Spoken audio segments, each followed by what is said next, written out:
competitive fire that they have to make those plays and a physical ability. So I think it'll be a year full of highlights, and we have to find the consistency to not just be a highlight team, do the little things well consistently, and that will be the difference maker of what the win-loss column looks like. Sure. So we've got to find that consistency, and that will be something we encourage. But I don't think we'll ever be a boring team to watch. I think fans will love seeing this team play.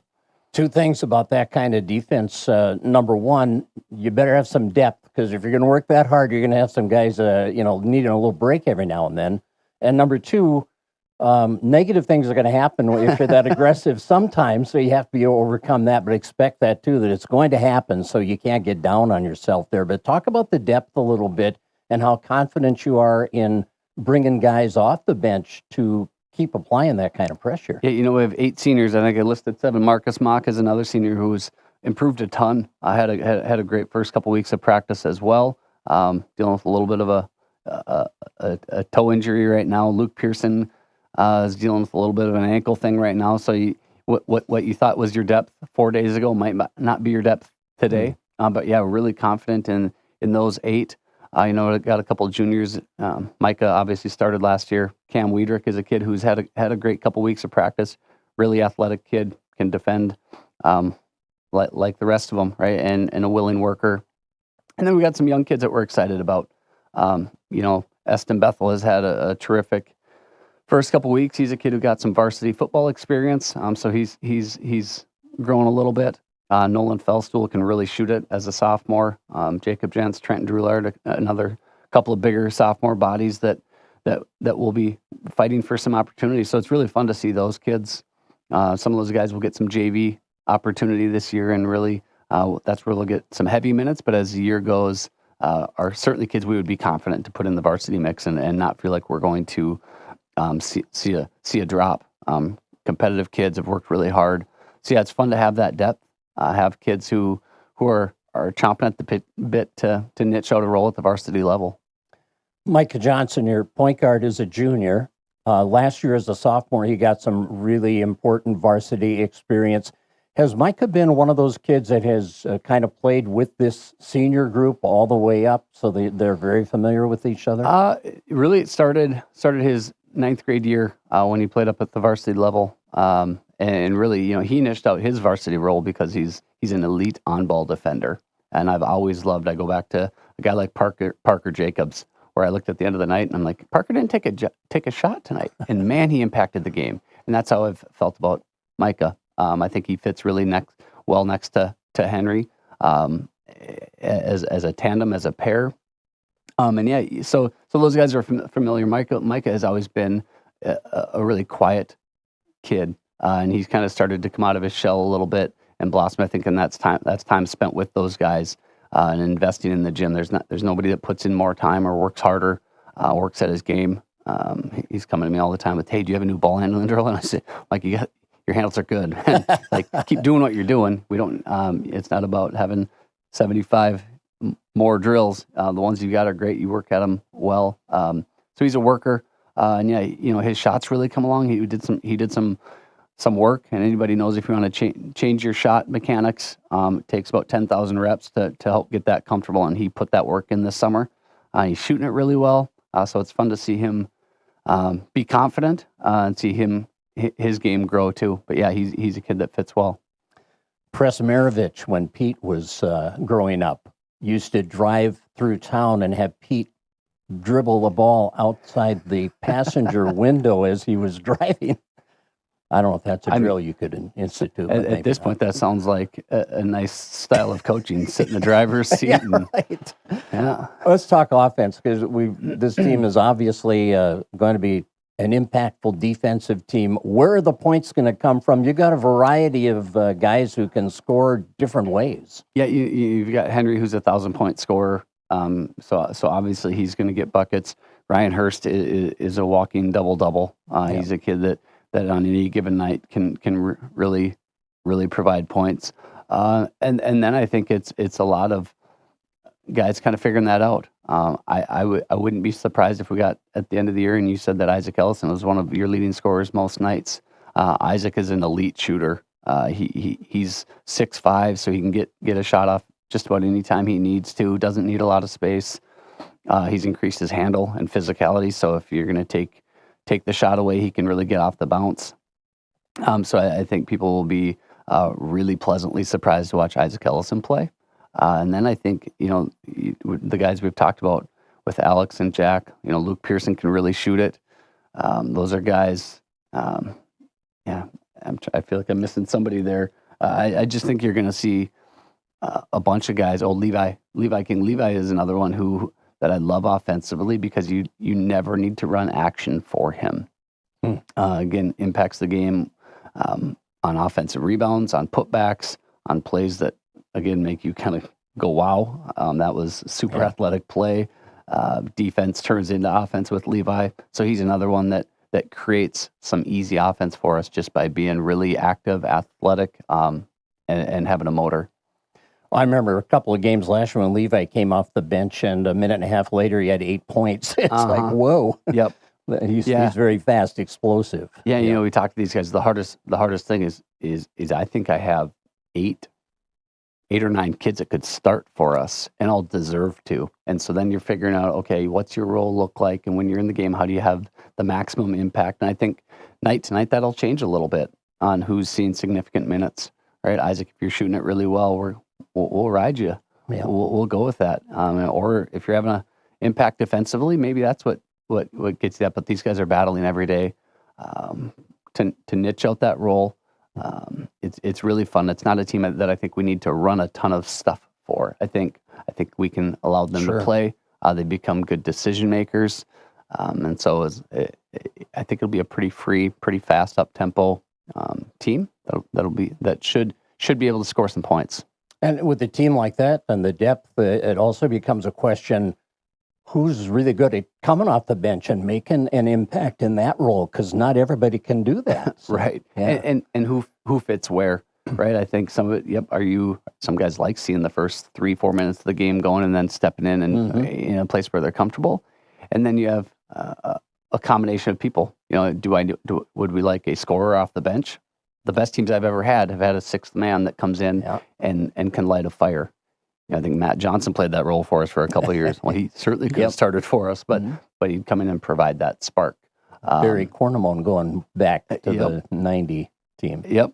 Yeah, those guys have a huge impact on the game. So is it ball handling we need off the bench? Is there a size combination? And so we'll see. We'll get to play with that a little bit. Have some ideas right now, but you need some experience to really figure that out. So I'm excited. I've never got too hung up in the starter part, but what combinations work and what the rotations are, I think is really important for a team. Well, you'll get that experience starting Tuesday at Moorhead. That's a great way to start. And then at DL on Thursday. Hit the ground running. I like it. Yep. And one other thing, it used to be, if you had 1 or 2 dunks during the year, it was like, whoa, look at that kid dunked. This team will dunk. I would say, yeah, it's hard to make predictions, right? But I don't think there will be many games that come and go that there aren't one or several. They're just, Ryan's a kid that doesn't need a running. He gets the ball under the rim, and it's a dunk. He's a 6'7" pogo stick. He's bouncy. He gets off the deck quick, off 2 feet. So it's easy for him. Right. High percentage too. It is. So yeah, I would say it will be pretty electric. A lot of big plays. I have so many more questions, but we're out of time, so we'll have to wait till next week. But I appreciate you coming in, and it's going to be a fun season. Otter fans will, I'm sure, love following this team. And a couple of your shorter trips this week, going to Moorhead and DL. So fans, Tuesday and Thursday, I would be at those locations. Awesome opportunity. Yep. All right. Thanks, Matt. Okay. Thanks, Craig. Matt Johnson, head coach of the Otter boys basketball team. Josh Scharnberg is coming in to talk about his Nordic ski team. What a year they had last year. And we're going to see what it's shaping up to be like for this year. And I think you're going to like what he has to say. So don't go away. More to come here on Newstalk 1250 KBRF.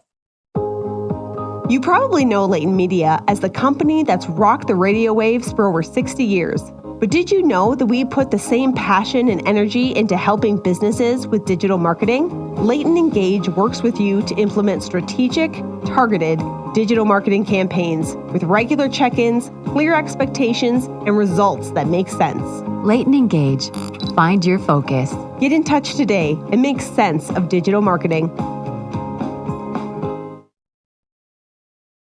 At Wheelchairs for Warriors, serving America's heroes is our mission. With your support, we serve veterans and first responders injured in the line of duty across the United States of America, providing them custom-fit, complex rehab mobility solutions to ensure they rejoin their lives at the highest level of independent mobility and function possible.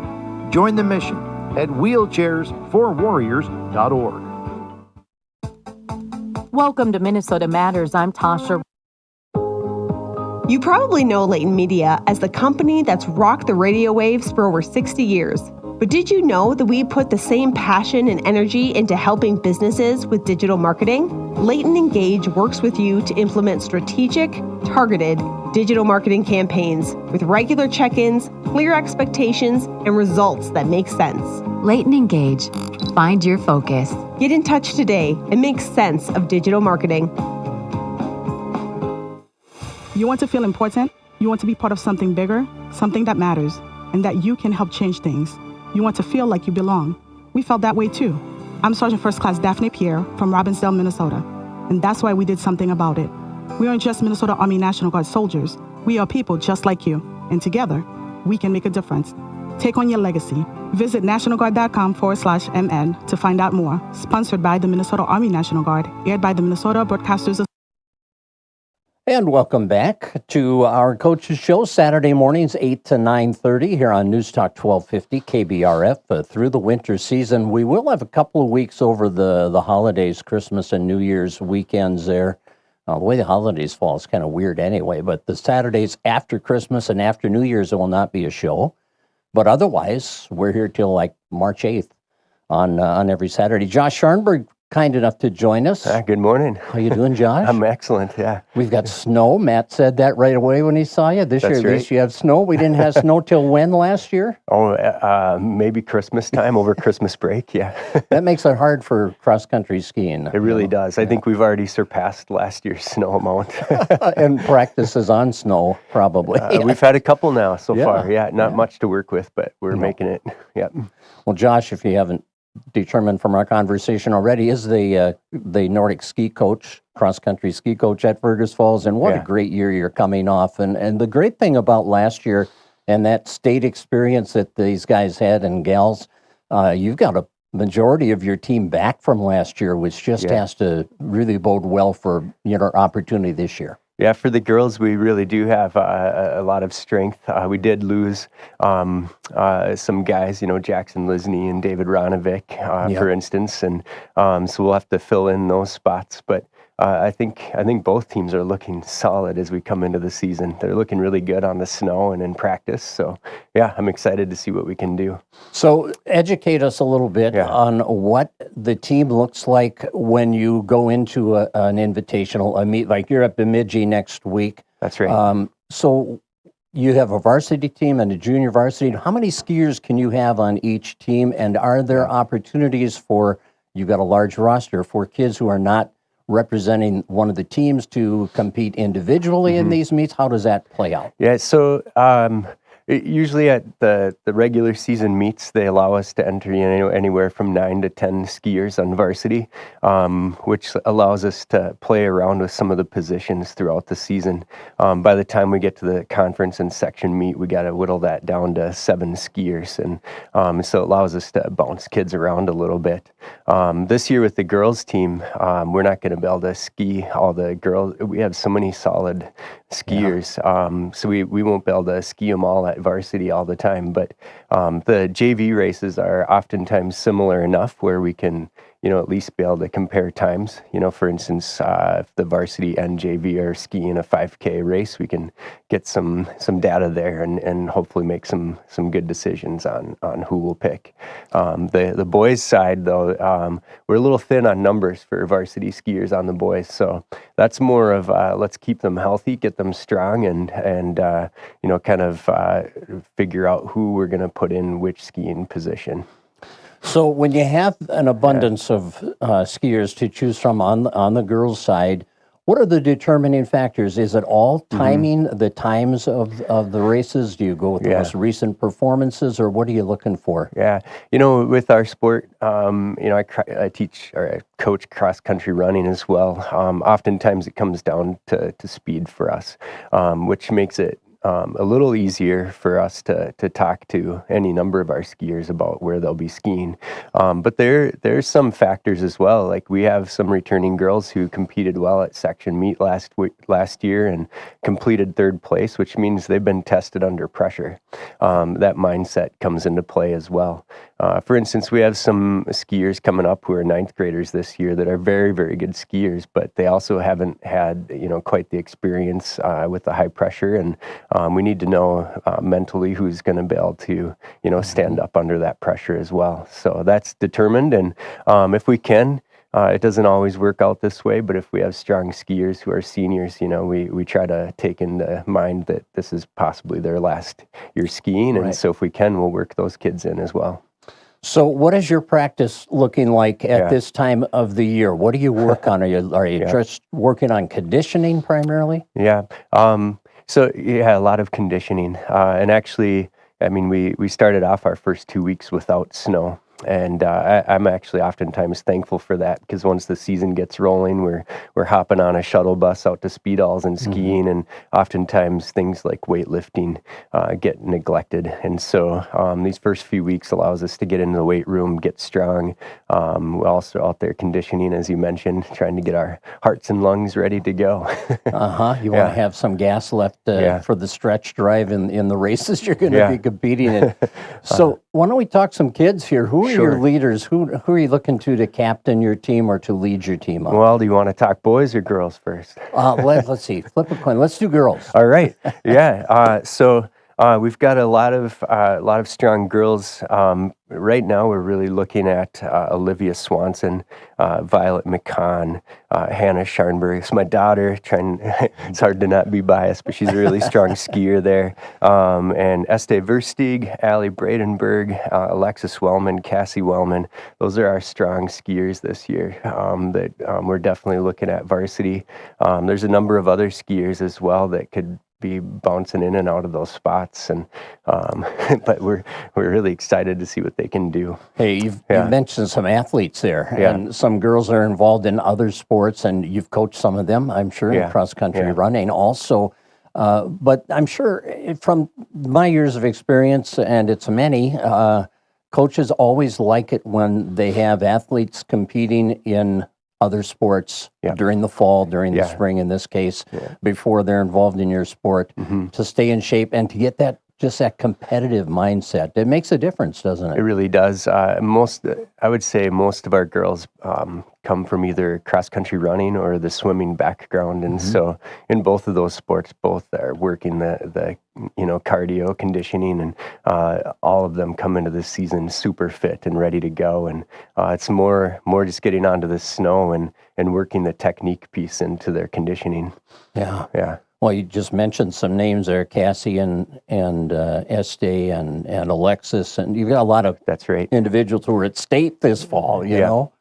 Yeah, and so, just being down at state and working with that kind of pressure before our season starts, I think mentally we're going to be in a really good spot. Yeah, that's going to be fun to see how the girls progress this year. Looking at the boys' side, who are your leaders there this year? So a little bit thin on numbers, as I mentioned, but some really strong skiers. We're looking at Logan Bradenberg, Braden Bucher, Tommy Erickson, Jaden Miller, Micah Mosier, Noah Schlosser, and Eric Swanson, all returning skiers. All of them have varsity experience. I mean, those will for sure be our 7 spots. I mean, I shouldn't say for sure. We never know what the season's going to bring, and so I don't want to take out the other skiers with that kind of comment. So, yeah, they're looking really good. Excited. I think they can do it still, but we have to be very careful about how we place them in races, and we have to pick 5 skiers for the pursuit race and 2 for the relay, and so that's going to be the big decision on the boys' side. Yeah. Explain again, educate us a little for the listeners that are not familiar with the races. Talk about the 2 races that you just mentioned and what the differences are there. Right. So by the time we get to the section meet, the one that determines the big dance at state, there's 2 races that will happen. There's a pursuit race and a 2-person relay race. In the pursuit race, the skiers will ski a 5-kilometer classic technique race in the morning, and they usually get about an hour and a half break. And then they're back on the snow in what's called a pursuit style. The second race is also 5 kilometers, but it's the skate technique. And then skiers take off from the start line based on how they finished in the classic race. It's really exciting to see those starts. So, yep. And then the relay race is it's technically got to be a 1.2 to 1.4 kilometer little loop, and the skiers go out and ski the race twice, so with a tag off in between each lap. Wow. So yeah, it's pretty intense. And having experienced skiers, varsity skiers, as far as race prep, ski prep, equipment, knowing what you can do or what you should do to get your skis the way they need to be for individual weather conditions. That's just invaluable, having all that experience, isn't it? Yeah, that could be a 2-hour podcast just talking about waxing skis. But yeah, it's been, that's probably one of my favorite parts about coaching this sport. It's a really weird thing to say, but anyone who's a skier, they tend to fall in love with the waxing aspect. It's just this, trying to figure out how to make the fastest skis on any given day's conditions, and, finding the best kick wax and making it happen. It would be an interesting podcast. We'll have to do that someday. Yeah, if you're interested, I'm up in for our it. spare time. Exactly. Okay, final question for you, because this time goes so fast. But you've got a couple of home opportunities this year too. That's right. Let the fans know when that is. Yeah, so December 12th we'll be at Speedall. Both races are at Speedall Ski Guard. So Thursday, December 12th is our home meet, regular season, and then January 28th we'll be back at Speedalls again with the conference championship. Awesome. And the conference our home meet usually encompasses just like a 5 to 6 kilometer race. But then the conference meet, if people want to see a little bit more, we'll probably have, we'll have the pursuit race, as I mentioned earlier, and also relays. All right, so we need a little snow before December 12th. Yes, yeah, we keep getting these little squirts that keep adding up and making it so we can ski, which is perfect. we want David Speedall to work a little harder between now and December 12th. Yeah, in case he's not working hard enough. Right, exactly. So, I think he is probably. I think so too. Josh, thanks so much for coming in and talking about your team. Enjoy this winter. We'll enjoy following you for sure, and best of luck. Absolutely, it's my pleasure, Craig. Right. Thank you. Josh Scharnberg, he's the cross-country ski coach at Fergus Falls High School. It'll be fun to watch them too. Boy, Matt Johnson and Josh Scharnberg have already got us pretty excited about the winter. We'll see if Josh Steer can keep it going. Okay, after the break, you're listening to our Coaches Show on News Talk 1250 KBRF. Winter weather can change quickly and can be hazardous. Listen to News Talk 1250 KBRF for the latest weather-related postponements and cancellations. Brought to you by Buyer Towing and Transportation, Northwest Tire, and Ugstead Plumbing and Heating. Schools, businesses, churches, and events. You can also find postponements and cancellations at KBRFradio.com and the Fergus Now app. Weather-related announcements brought to you by Ugstead Plumbing and Heating, Northwest Tire, and Buyer Towing and Transportation. Remember that amazing video you shot for your business last year? What are you using it for now? At Leighton Engage, we can help you reach your potential customers through streaming TV, utilizing your video. We can help you create content or maximize your investment you already made and help drive real results. No wasted effort, just effective marketing. Leighton Engage. Find your focus. Get in touch today and make sense of digital marketing. Layton Media has an amazing opportunity to add a media consultant to our Fergus Falls team. If you have energy, integrity, and a passion to talk to people, you might be the perfect fit. We want someone that is not only a go-getter, but a team player who's eager to be part of a successful, supportive team. If you're ready to make an impact with the businesses we work with, we want to hear from you. Apply today at Layton.media and become part of a team that values community, integrity, and growth. That's Layton.media to apply. Your success starts here. You want to feel important? You want to be part of something bigger? Something that matters and that you can help change things? You want to feel like you belong? We felt that way too. I'm Sergeant First Class Chris Urick from Glencoe, Minnesota, and that's why we did something about it. We aren't just Minnesota Army National Guard soldiers. We are people just like you, and together we can make a difference. Take on your legacy. Visit nationalguard.com/MN to find out more. Sponsored by Minnesota Army National Guard, aired by the Minnesota Broadcasters Association and this station. Are you struggling with Google Ads? SEM, PPC, CTR? It's like a second language. Google says you can do it yourself, but should you? That's where we come in. At Layton Engage, we have a dedicated team whose job is search engine marketing. Layton Engage manages your Google Ads, letting you focus on what you do best. Layton Engage. Find your focus. Get in touch today and make sense of digital marketing. Meteorologist Jennifer Vujicic. We got Josh. We got Josh Steer in. We're going from Josh Scharnberg to Josh Steer. Yeah, Josh seems to be a popular name at that time, I guess. Apparently, yeah. I'm sure me and Sharni were probably about the same age. Yeah, probably. Yeah. It's the era.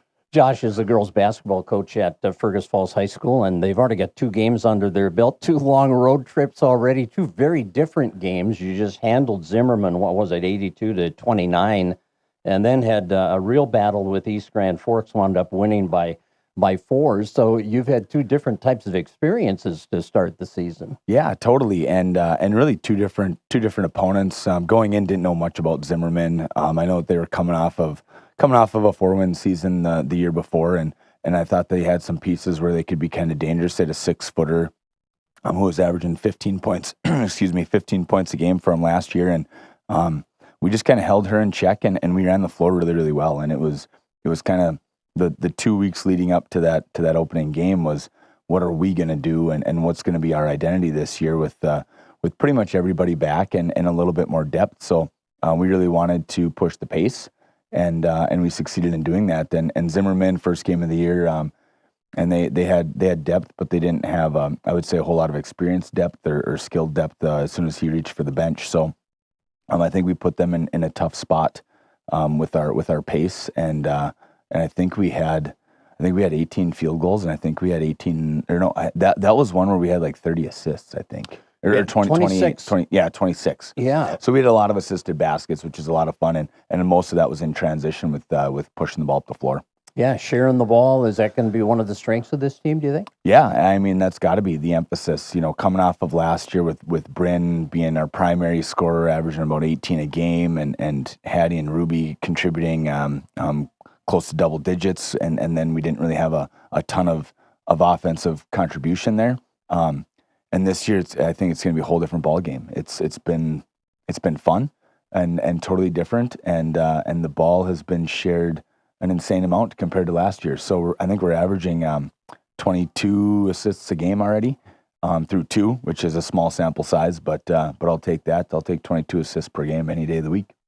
Well, a few things about assists. You need to recognize the open player, get them the ball, and then they have to score, right? That's a lot of things. Yeah, that's a lot of things that have to go right, Right. So for that to happen, and that's a lot of success that is set up by all the 5 players on the floor. Is this team going to be, in your opinion, a very good shooting team? Are you going to be a team that is patient in your offense and gets the best shot in each possession? Or that's the goal, obviously. Right. And when we talk about pushing the pace, if we can get 10 points a game off of our transition offense, that's the goal. But at the same time, because you're shooting a higher percentage shots and you're trying to gain an advantage in the full court, and if you can attack the basket and you have a 3-on-2 or a 2-on-1, the percentage of making those shots goes up drastically. But in the half court, I'm really happy with our percentages through 2 games. We're shooting 45% from the field right now. We're shooting 35% from the arc right now. So those numbers are really, really good. And that means we're getting good looks. We're getting the looks that we want. From the outside, we're getting open looks, which means we're attacking on the offensive side. We're collapsing the defense and kicking it to an open shooter, and we're knocking down the shots.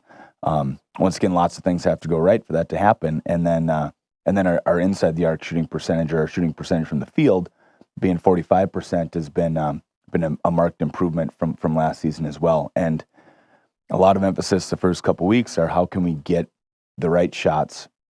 We don't want to attack multiple defenders and force tough shots. How can we get those shots that are quote unquote a little easier? Mm-hmm. Well, and you've had great success as far as balanced scoring goes too. You've had 5 in double digits each of the first 2 games, I think. Yeah. And that's going to make it tough on the opposing team to defend, because you do have a variety of players who score in different ways. Yeah, absolutely. When we looked at the end of last year, we saw a ton of box and one, which I call a junk defense. Mm-hmm. So they're going to take away your best player, or try to, right? They're gonna face guard Bryn. Last year we saw face guarding Bryn and Ruby at times with the triangle and 2 as well.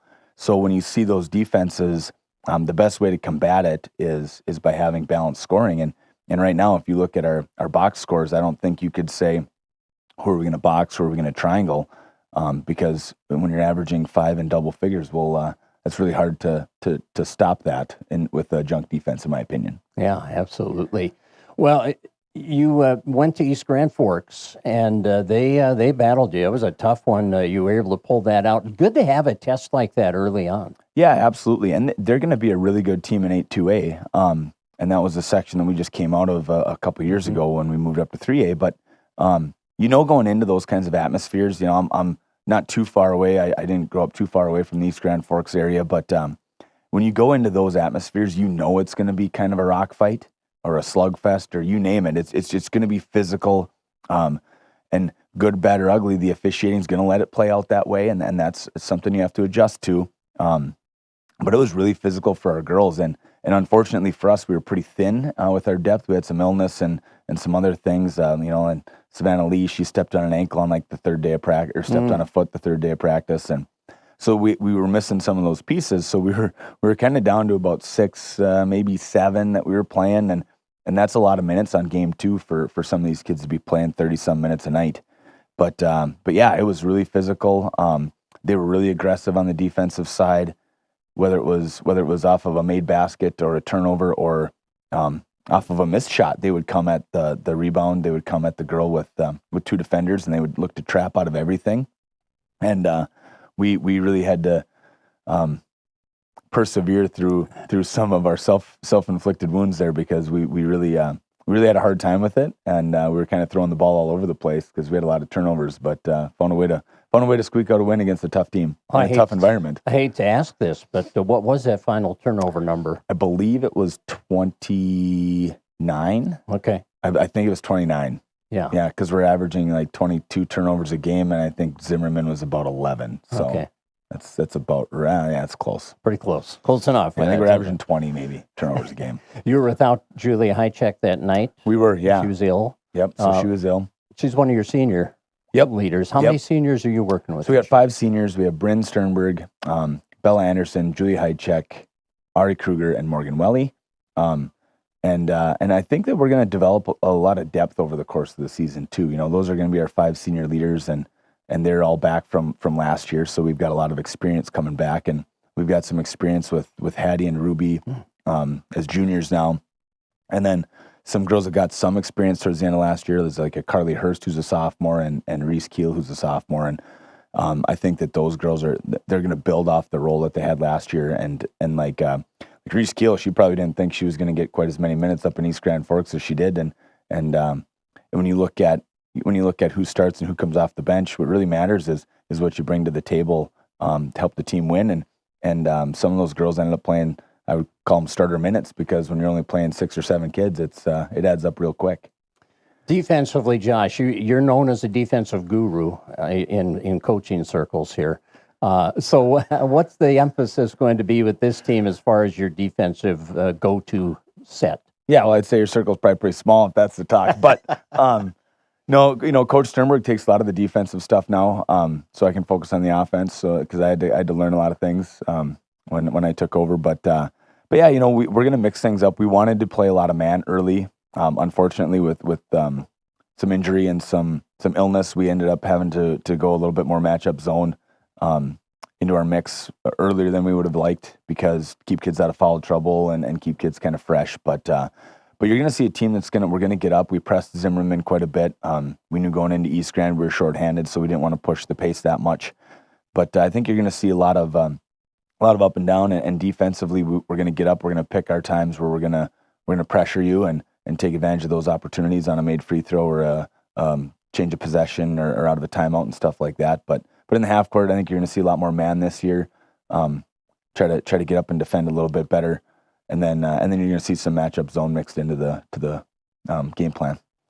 Bryn is a double-double waiting to happen every night. She's a very good rebounder for you. But, you've Hattie Fullhart, Ruby Ellison, Bella Anderson. You've got some good rebounders. Carly Hurst. I mean, You're going to crash the boards. Is that an area where you feel like your team should win that battle every night? Yeah, and so far we have. I kind of thought in East Grand Forks we might not have won the battle, but the stats came back and we got them by about 12 rebounds, I think. And that's been a point of emphasis. We've had 2 big points of emphasis this year in the first couple of weeks, and that's pushing the pace, getting the ball up the floor quicker in our offense, and then rebounding. And right now, I think when I look at the averages, I think I got a couple of girls at 8.5 rebounds a game, a couple of girls at 6.5 rebounds a game. So everybody's doing it, and it's kind of like anything that you do in life. The more hands on deck, the lighter the load. So if we can have girls with that many rebounds in a night that are averaging close to double digits on the rebounding side, and then if you look at when I look at Bryn too, I've seen a side of her this year that I haven't seen in the past, where she's seeing the floor so much better. She's finding her teammates. She's pushing the ball, and she's had a couple of passes where I kind of looked at the coaches after, when you see a play develop, and you're like, it's not there, and then she'll throw a kid open in the full court, and I'm like, okay, I guess it was there. She threw him open because she's been knocking on the door of a couple of triple doubles with assists too. So that's been really fun to watch, and obviously as a team we've been sharing the ball really well too. So. It's been a fun brand of basketball so far. And you hope to keep it up this week, going to Moorhead Tuesday, Sartell on Friday, still staying on the road. That'll be a fun Tuesday doubleheader. You precede the boys' game that night. Yeah, we have a couple of those on the schedule this year, but first one's up in Moorhead, and it's a fun atmosphere. We went and played up there in the new gym last year, and it'll be fun. It should be I would hope it's a packed house on a Tuesday night with that many people coming in and out, and looking forward to that. I'll be really interested to watch the boys play, because I've seen them in practice a little bit, on overlapping times, and listening to Coach Johnson talk, and they should have an exciting year too. But we're really excited to go into Moorhead and keep our non-conference road streak going here. And Sartell Friday night, Central Lakes Conference opener. What's the conference look like there? Conference is going to be tough this year. You got Alexandria up there, you got Brainerd up there, Sartell, us, Wilmer, I think are going to be the top half of the conference, and we're going to be right there in the mix. That's the belief, and I think that we have the pieces in place to do it. When we talk about depth, we got to develop a little more depth as we go here. Elizabeth Klinnert's a kid who's gotten some experience now too in the first couple games, and we'll continue to build on that, and we'll find the next couple that we're going to bring with too. Sounds good. Very good, Josh. Thanks for coming in. And Tuesday we'll have that doubleheader on right here on News Talk 1250 KBRF with Brad Anderson on the call from Moorhead. Josh Steer, the head coach of the Otter Girls basketball team. Tim Lill's Otter Girls hockey team is 4-2. They're already like a fourth of the way through their season schedule, and it's just Thanksgiving, right? So we'll find out how things are going for Tim and the Otters on the other side of the break. You're listening to our Coaches Show as we come to you live on News Talk 1250 KBRF and streaming on the Fergus Now app. Layton Media has an amazing opportunity to add a media consultant to our Fergus Falls team. If you have energy, integrity, and a passion to talk to people, you might be the perfect fit. We want someone that is not only a go-getter, but a team player who's eager to be part of a successful, supportive team. If you're ready to make an impact with the businesses we work with, we want to hear from you. Apply today at layton.media and become part of a team that values community, integrity, and growth. That's layton.media to apply. Your success starts here. You want to feel important? You want to be part of something bigger, something that matters, and that you can help change things. You want to feel like you belong. We felt that way too. I'm Sergeant First Class Chris Urick from Glencoe, Minnesota, and that's why we did something about it. We aren't just Minnesota Army National Guard soldiers. We are people just like you, and together we can make a difference. Take on your legacy. Visit nationalguard.com/MN to find out more. Sponsored by Minnesota Army National Guard, aired by the Minnesota Broadcasters Association and this station. Are you struggling with Google Ads? SEM, PPC, CTR? It's like a second language. Google says you can do it yourself, but should you? That's where we come in. At Leighton Engage, we have a dedicated team whose job is search engine marketing. Leighton Engage manages your Google Ads, letting you focus on what you do best. Leighton Engage. Find your focus. Get in touch today and make sense of digital marketing. There's a cat explosion at the Humane Society of Lauderdale County, with 27 cats available for adoption and 10 more becoming available soon. That's right, 27 cats. Long hair, short hair, cuddlers, players, and couch potatoes. Not only is the selection tremendous, the Humane Society is running an adoption special of $50 for all cats, including kittens, through the month of November. This includes spay, neuter, immunizations, and a microchip. Stop by the shelter soon to see these little charmers. Humane Society of Lauderdale County, 1933 West Fur Avenue, Fergus Falls. Lakeland Mental Health Center has been serving the area for 75 years. They provide a variety of outpatient and outreach services for children, adolescents, and adults. LMHC's mission is to provide high-quality, accessible behavioral services for individuals, families, and communities. For more information on their services, please visit lmhc.org, with offices available in Alexandria, Detroit Lakes, Fergus Falls, Glenwood, and Moorhead. LMHC is here today to help for a better tomorrow. Welcome back to the program. We welcome Tim Will, the head coach of the Otter Girls hockey team, to the show. Already 6 games in the books, and we're going to talk about the last 2 here, Tim. So, your season, I mean, you started earlier than anybody, and here we are. You just got done eating your Thanksgiving dinner, and you're a fourth of the way through the schedule. Yeah. And you're 4-2. Okay, that's good. You've won 2 more than you've lost. Yeah. And the thing I always appreciate about This time, for the record, brought to you by Glendy Nilsson Funeral Home and Cremation Services and Olson Funeral and Cremation. Hold on, there we go. Okay. What I always appreciate about your schedule is you play some tough teams all season long. You know, last year you go to state and your record's just around 500, you know. But the teams you play, like last Saturday, going to Wayzata here, you had them in for a game on a Saturday afternoon, and you had a great battle with them. As a coach, you got to appreciate playing strong teams like that. Do you feel it really benefits your team? Yeah. You know, it can be a grind sometimes. You know, we've had 6 games where we've had to battle as hard as we could. And getting, 4 of the wins is fantastic, you know, but it doesn't do you any good to play poor competition and learn bad habits and all that stuff. So even though it's a grind, I think it's a good deal. Well, you had a 3-2 loss to Wayzata, and that was just an intense game. I listened to Mark's coverage of that, and it was back and forth, and they got a third period goal that made the difference in that one. But your girls went toe-to-toe with them, through the whole game. And what does that do confidence-wise? Well, it just shows that, if we work hard, we've got enough skill to play with, some of those deeper teams, which, Wayzata is, they're not the powerhouse in the Metro like they used to be, but they're still a pretty established program. They have, 3 15U teams. We don't have any. So, right. So we got who we got, but it makes them really deep, and it makes all 3 of your lines have to play extremely well. We talked about it after that was a winnable game, and we don't care who they are. You got to win those games. So we weren't satisfied with that outcome. So it was good to see when we came back and had a good win there against St. Cloud, I think it was. Right. In that Wayzata game, you're down 2-0, and you came back and tied them and had some momentum, and it was looking good for you. In fact, the power play goal that Rachel DeBrito scored, what a beautiful setup that was. Yeah, they we've been doing a lot of work on that in practice, and we have some real go-getters on our penalty kill, and So when we played Wayzata, they just stood there. They played the softest box you could. And we got Grinnigal and Johnson, and they're like, well, what do I do now, Coach? They're not even coming after me. So I told them, just go play hockey. You know how to play hockey. So it was time to make a play, and Hannah seen DeBrito drop down off the left point and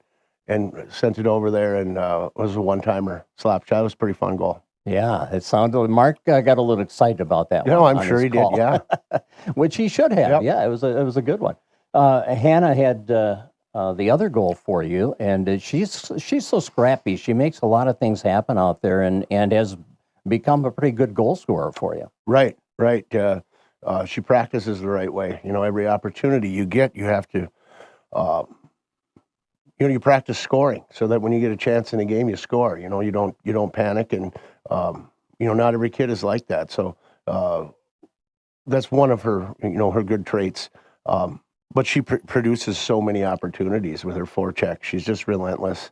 I hate to play against kids like that, and she just won't quit, and she causes a lot of turnovers. And now learning what to do with the puck once you get that turnover, and this is the results.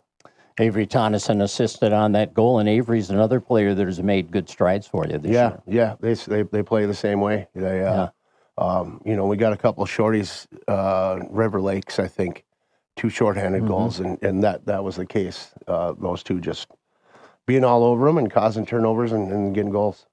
One of the things, Tim, that everybody was asking during the offseason is, what's the goaltending situation going to be? I mean, the last 4 years we knew, it's on Jerkis. She's going to be in the net. Yep. So you had decisions to make there, and there was competition for that. And sophomore Mia Olson has stepped up and played for you and played well for you. What's your assessment of what she has brought to the ice right now as a young goaltender, and why has she had the early season success? Well, she's an extremely competitive kid. And I think between the 4 of them is where the strength is, because those kids they're playing they want it to be their net. We have Jurgens and Sem behind her, and they're pushing her all the time. And they know nobody can get comfortable because, we have enough kids that could take that net. And Mia's playing extremely well right now. The other one's supporting her, until she proves it's not her net. We'll probably go with her. She's been doing a great job. Well, you came off that Wayzata loss with a good win against St. Cloud, 4-1 victory there, and Mia was sharp again in goal. But Maddie Brimhall had a hat trick for you that night, and I know you've said, the last couple of years, Maddie's a scorer. We need to get her going, and boy, is it fun to see her getting going early. Yeah, what spurred that? Line change. Right. We had to change the lines up a little bit. He does that occasionally. Yeah. And it wasn't a popular decision amongst a lot of people, but especially Brimhall. But then when she comes out of that game with 3, she's like, you know what? I think I could do this. So she's going to anchor that line now, and with an injury to Lydia Johnson losing a D, we'll have to put DeBrito back. She came up and played forward for a game and did a fantastic job, but she'll have to go back, and we'll have to juggle the lines a little bit. But I think that's why you do it all year long. Put these kids in different situations. So, but by the end of the year, you find out where you want people, and if things happen, we're ready for them. So.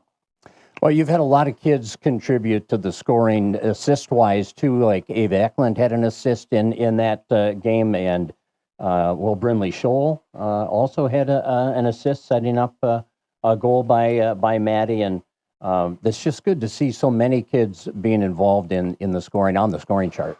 Sure, and we're doing the line changes, and they're coming and going, and we if we keep the pressure on them and the puck in the offensive zone during line changes, and then you get the different combinations out there, and to see Eklund and like Scholl get on the score sheet.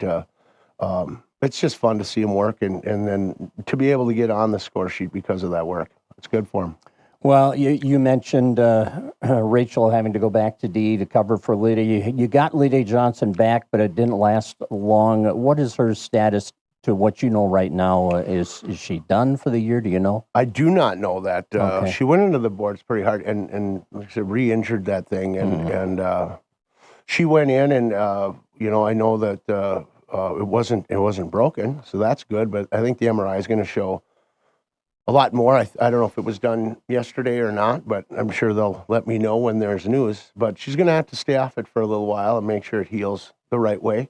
And hopefully we can get her back whenever. We'll take her. She's a horse. We need her. Yeah, absolutely. Well, a lot of these girls, obviously, well, many of them were part of your state tournament team last year and played key roles for you. They've got that year of experience there. Have you noticed quite a difference from, last year at the end of last season to where they came at the beginning of this season? Where have you seen most of the growth with these girls? Just mentally, maturity. There's a big difference between 9th and 10th grade or 10th and 11th. They're just learning how to, with having 6 seniors last year, and now that they're gone, they have to run this squad. It's their team now, so they're starting to grasp onto that and getting good habits in practice and supporting each other. And we got a long ways to go, but it's spread out. There's a lot of the sophomores and juniors that are taking leadership roles, and it's fun to watch. Let's talk special teams for a couple minutes here. Power play.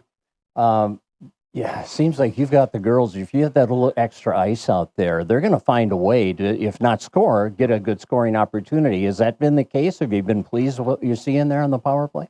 Yeah, I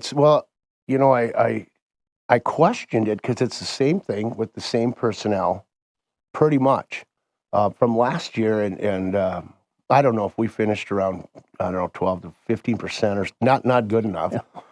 And I talked to Trevor Larson that ran the boys power play, and I was wondering if I needed to change it and coming into this season. But that's the year of maturity that I'm talking about. Is these kids they're not panicking with the puck, and they're just more comfortable, and they're confident, and now they're making plays, and I think we're at a 50% clip right now, something like that. And that's the whole difference is just maturity and confidence.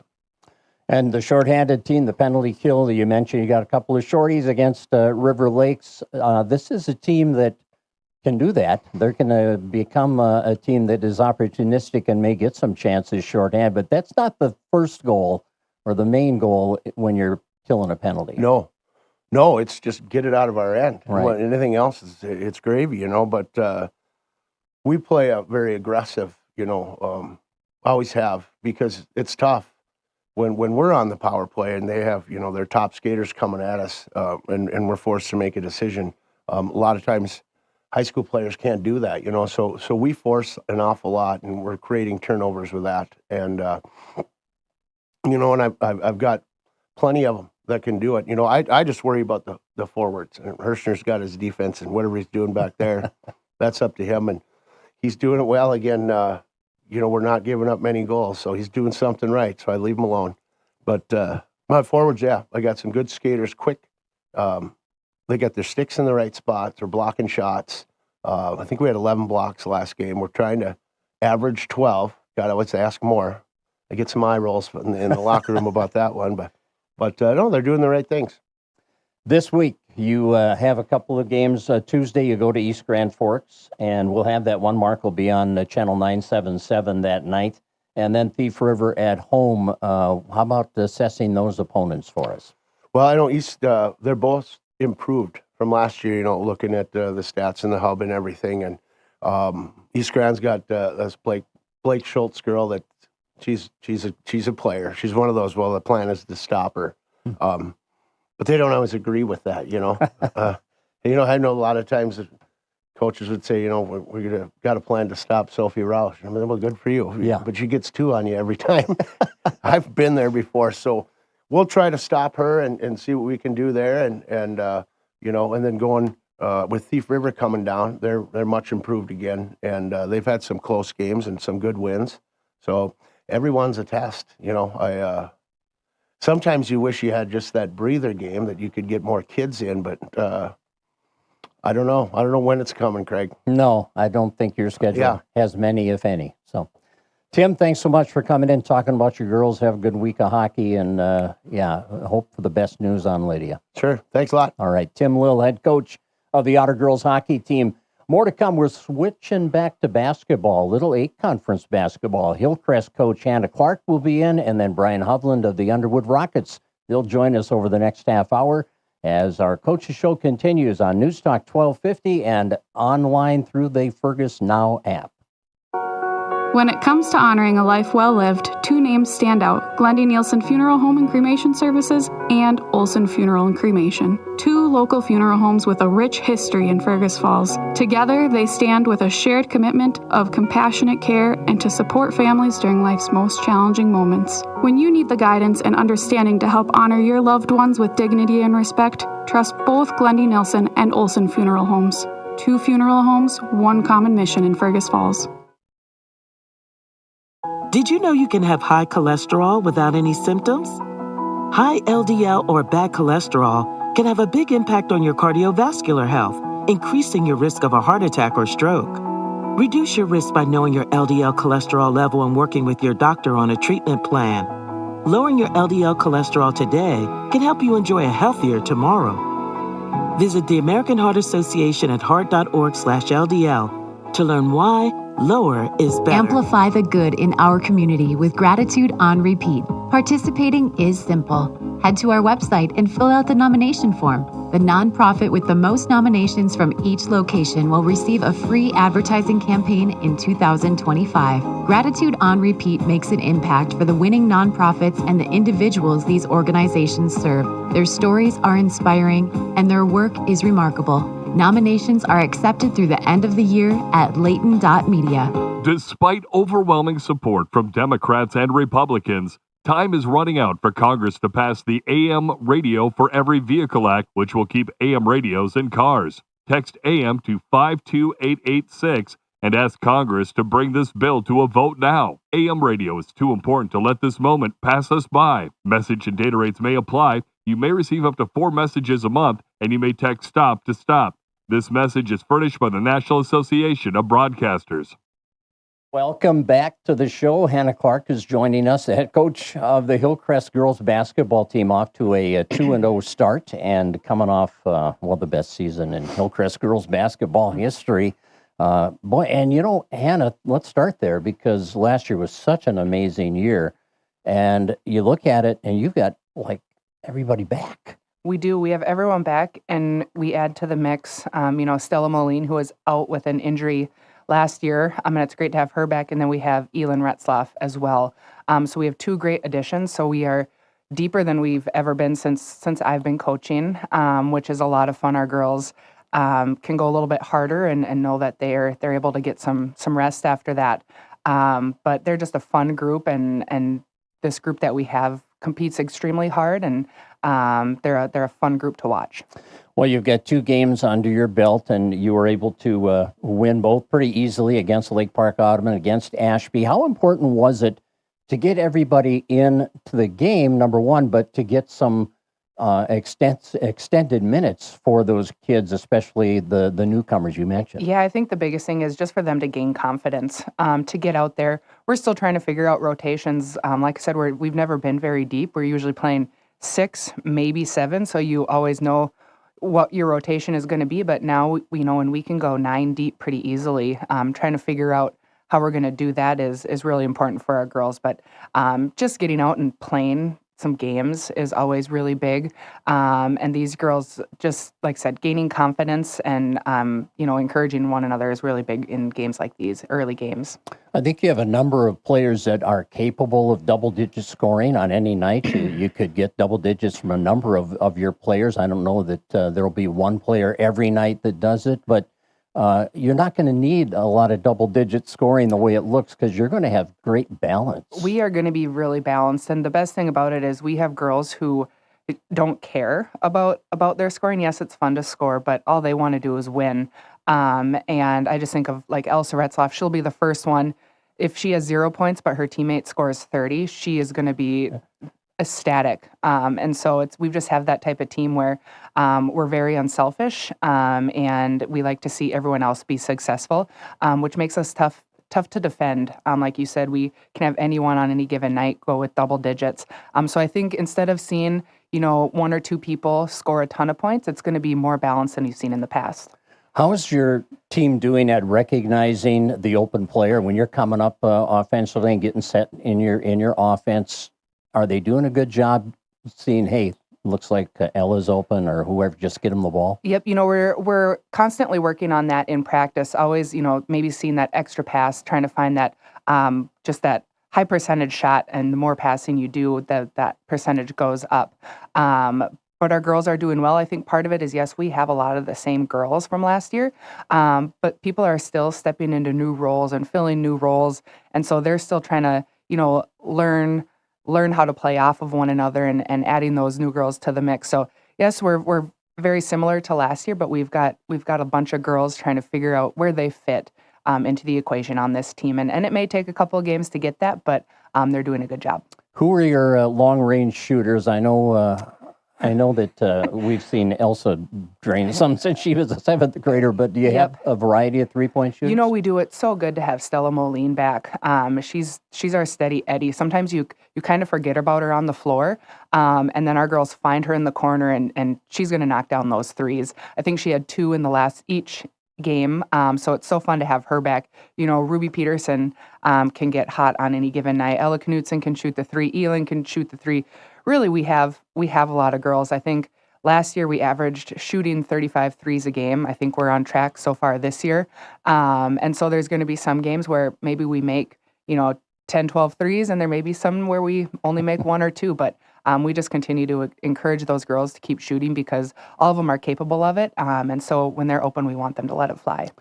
I would say if defenses adjust to your 3-point game a little and just come out defensively and try to take it away from you, you're going to have a number of kids that are going to recognize that and be able to go to the basket. Yes, we have multiple players who can get to the hoop, who can hit the pull-up jumper.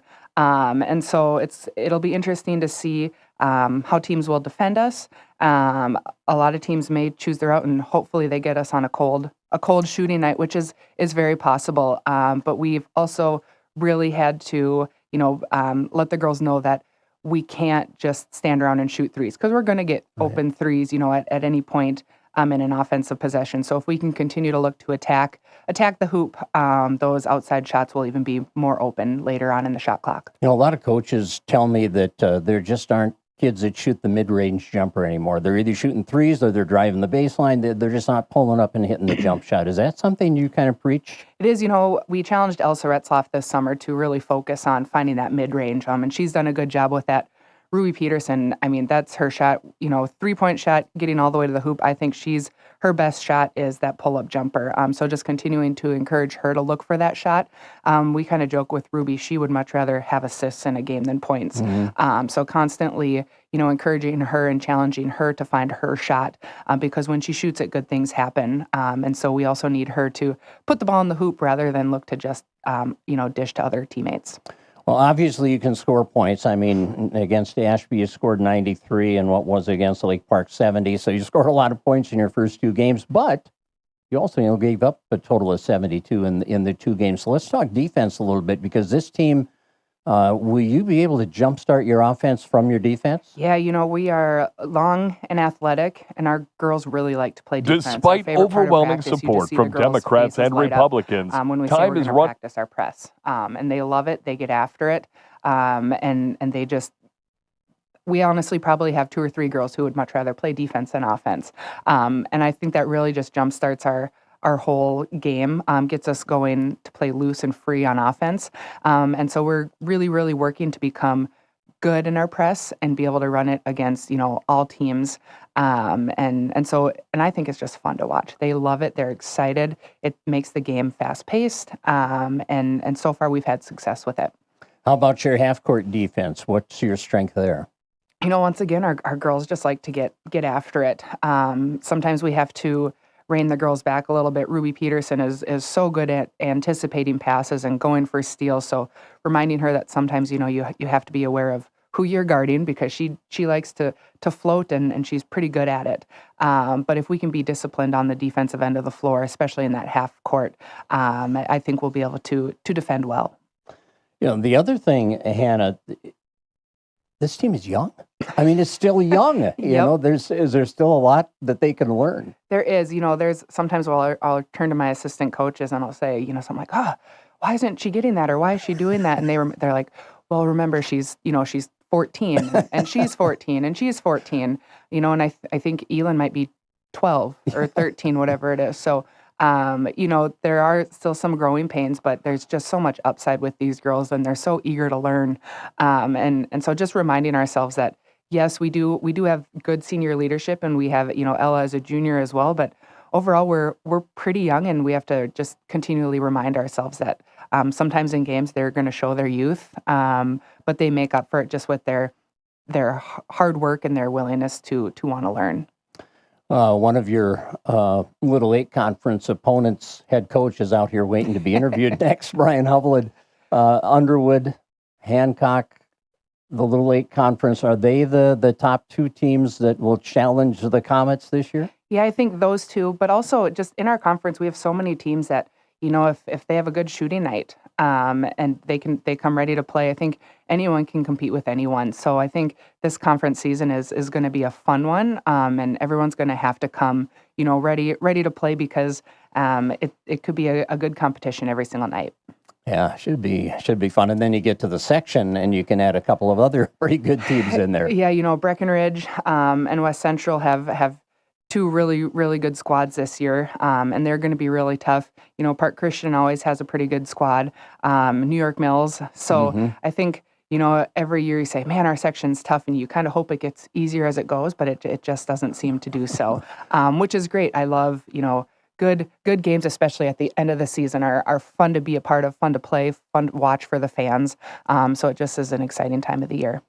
This week, Battle Lake at home on Tuesday, and then Hancock at home on Thursday. What do the Battlers bring to the table this year? They have 2 of their returning starters back, and they may even have a couple more, but Ackerman and Cameron, who are good players, who can shoot, who work extremely hard. So we're going to have to contain them, and they play a solid defense. So we're going to have to make smart decisions on offense. And then on Thursday we have Hancock, and they've got a really good squad. They've got some really good players, and so we're just going to have to try and contain them the best we can. They play a real aggressive defense, and so we're going to have to take care of the ball. But I'm excited for both of these games. Our girls are excited. They're both at home, which is fun for our girls to get to play in front of our home crowd. So looking forward to the week. You have a pretty rowdy student section at home, don't you? Yes, and hopefully, it's always just depends on if the boys have games away, right. Because if they have games, that pretty much takes away our whole student section. Right.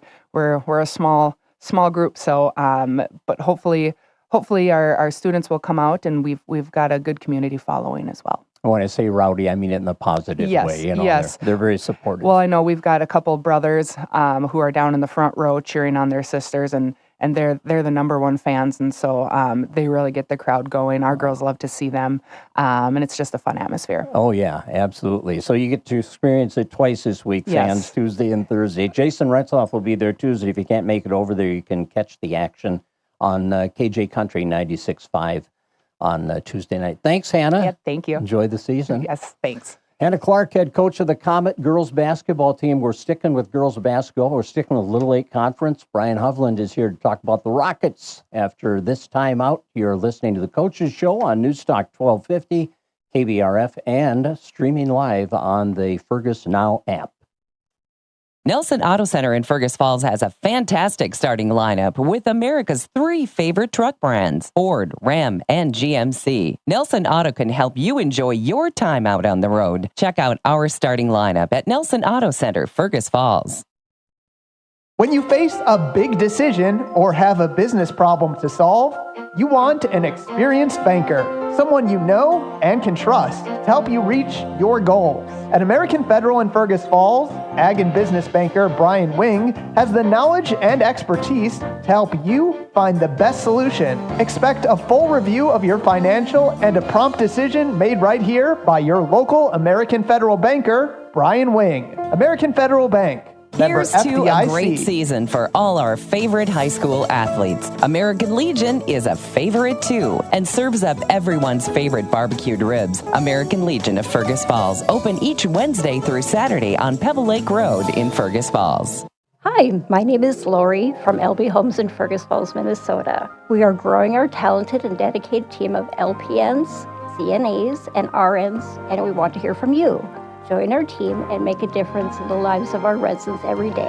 To explore or apply, visit lbhomes.org/careers or call Heather at 218-998-1400. LB Homes, caring for you wherever you call home. Finding that missing shin guard. Remembering whether it's a home or away game. Getting the right kid to the right playing field on the right day. Why are simple things sometimes so complicated? Thankfully, with auto owners, insurance doesn't have to be one of them. We work with independent agents who keep insurance simple so you can worry about more important things. Like not being that fan. Oh, come on, Raf! That's simple human sense. Visit the Arneson Agency at their new location, 120 East Lincoln, Fergus Falls. Back to the show one more time. We get to talk to a coach this morning. Brian Hovland is here, made the trip from Underwood. That drive is not too bad. Not too bad this morning. No, a little cold, but not too bad. It can be bad sometimes in the winter, but yeah. Well, Brian, how many years have you been doing this now? 26 total, and 22, I think, as the head coach. You assisted Chuck Ross. Chuck Ross for the first 4 years, and then 22 total, as the head coach. Yeah, awesome. That's great. Well, you've coached both your daughters in that time. You've seen a lot of great athletes come and go, and been able to work with a lot of fun teams and get to state, right? Recently? Yeah, recently, the last couple of years. Yeah. You know, it's been a ton of fun. I mean, it kind of, the other night when Callan scored her 1,000th, I'm sure we'll talk about it, Yep. but that was, you start looking at the people that have scored 1,000, and it brings back a lot of memories of old players that that you have. In fact, 2 of them are on my coaching staff now, and so it brings back a lot of fun stuff that happened through the years. So You are 2-0 to start the season. Cruise to a win at Norman County East Ulen, hit it all 69-26, and then against New York Mills in your home opener there, it was 51-48. That was a tough win. Mills has some athletes. they do. They have some size too that gave us some problems. We really struggled rebounding the ball in the first half. They had 16 offensive boards in the first half, yet we led. Then the second half, we just had some mental mistakes, turned the ball over too many times, and found ourselves down by quite a bit. And it was a lot of fun because you got to see the resiliency of some kids that haven't played before or hadn't been put in that situation. Because we do have some new people up there, and it was a lot of fun because it was fun to come out of it with a win.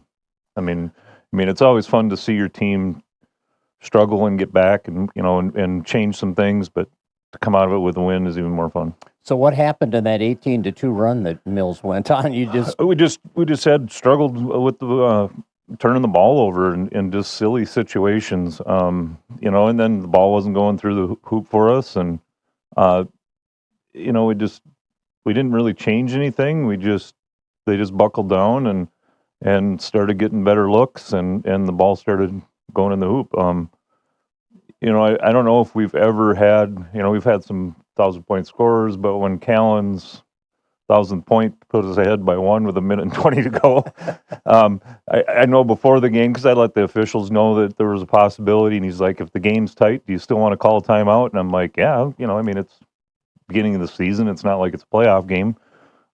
We still want to call it, and I probably would have called the timeout in that time anyway because we needed to change some things, but it was pretty fun that she got it in a meaningful way, and not in a game where it didn't mean anything. So it was a lot of fun.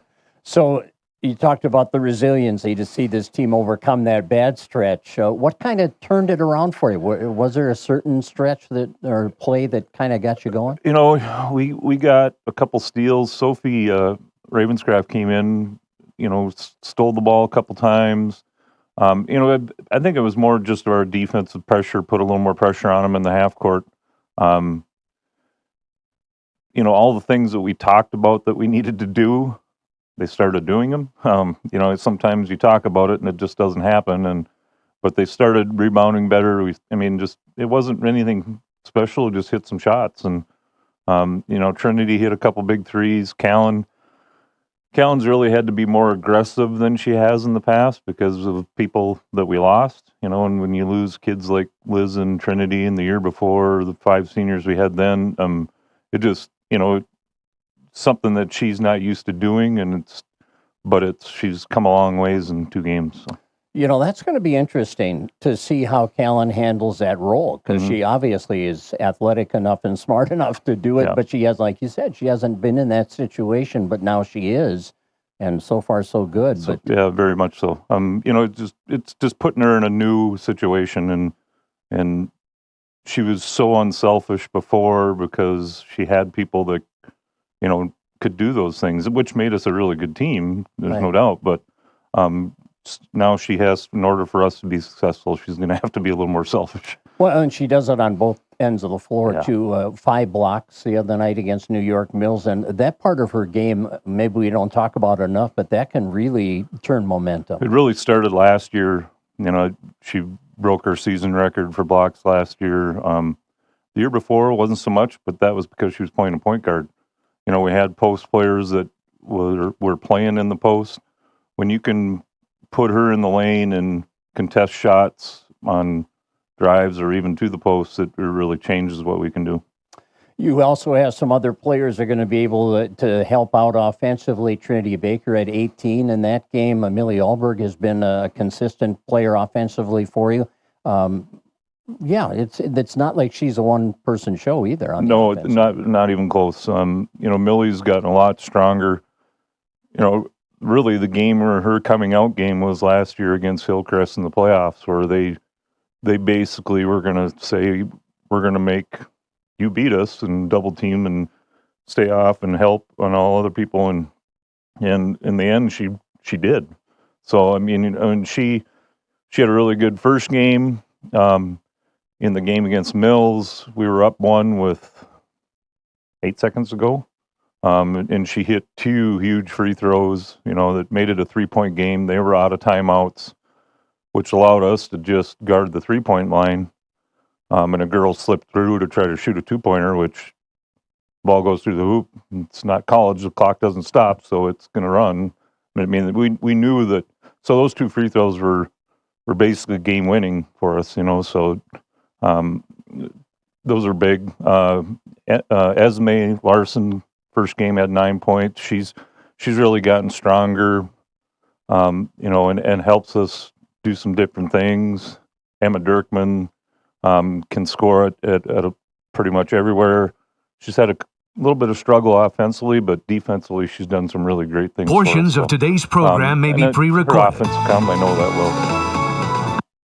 Yeah, I'm looking at Emma's stats from that game against Norman County East. 7 points, 4 rebounds, 3 steals. Solid floor game there. Yep. Esme had 9 points and 4 boards for you. And Trinity, 14 points, 7 assists, 4 rebounds, 2 steals. Yep. Those are solid all-around floor games. Yep. Yeah, they it's not that they can just play offense or just play defense.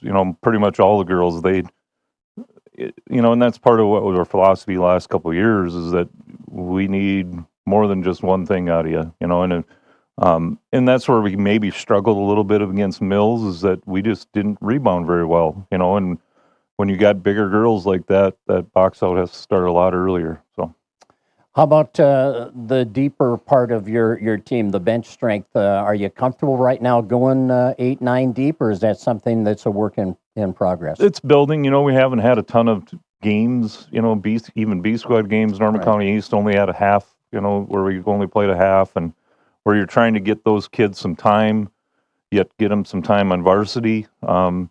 We have a real good, solid group of sophomores, a couple freshmen that I believe can play against a team like Mills, where they're big.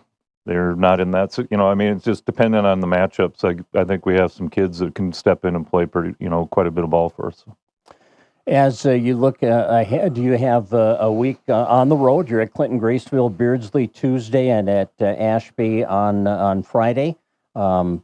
Assess those opponents for us. You know, CGB, they've won both their first 2 games too. They play West Central Monday, so I'll get a good, a little bit better look. I don't know much about the other 2. They played Canby and Ortonville, so I just want to see what they can do against a good team on Monday. So that'll give us a good scout on them. They're athletic, they got some size too, but not as big a size as Mills had, strength wise, but.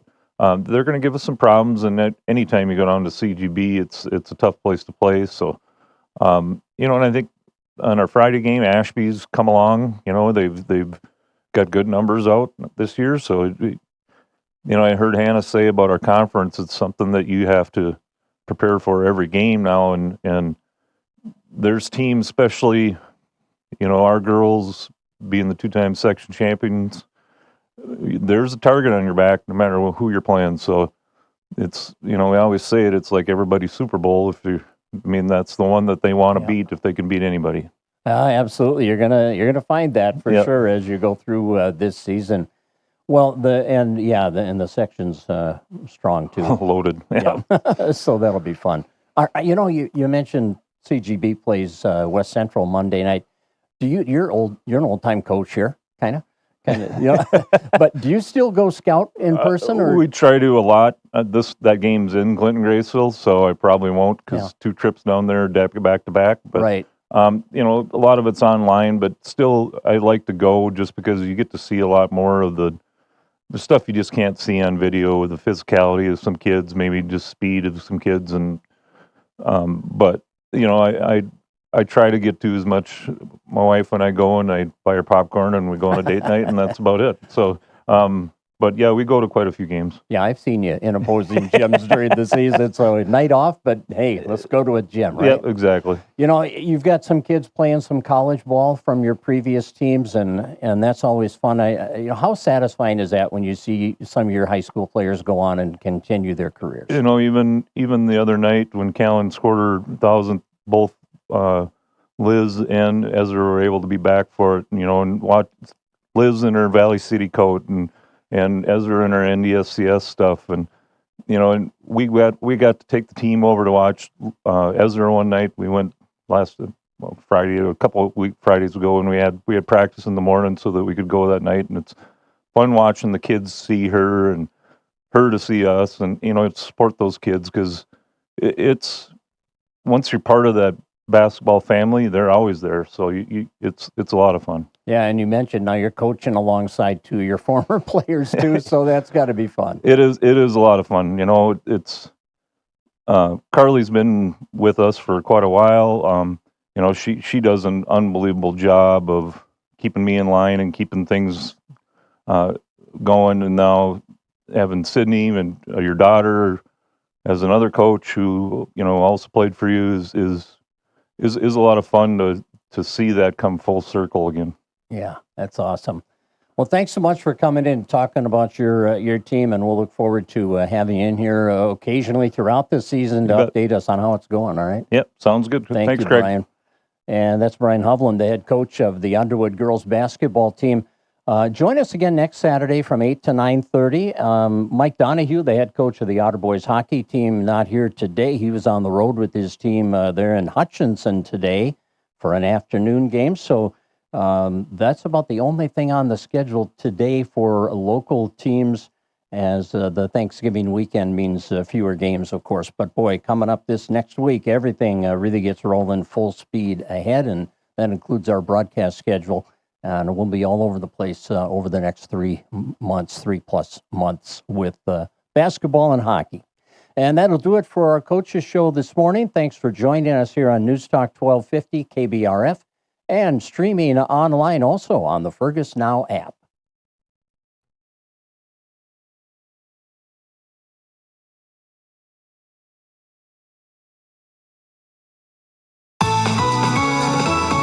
I'm meteorologist Jennifer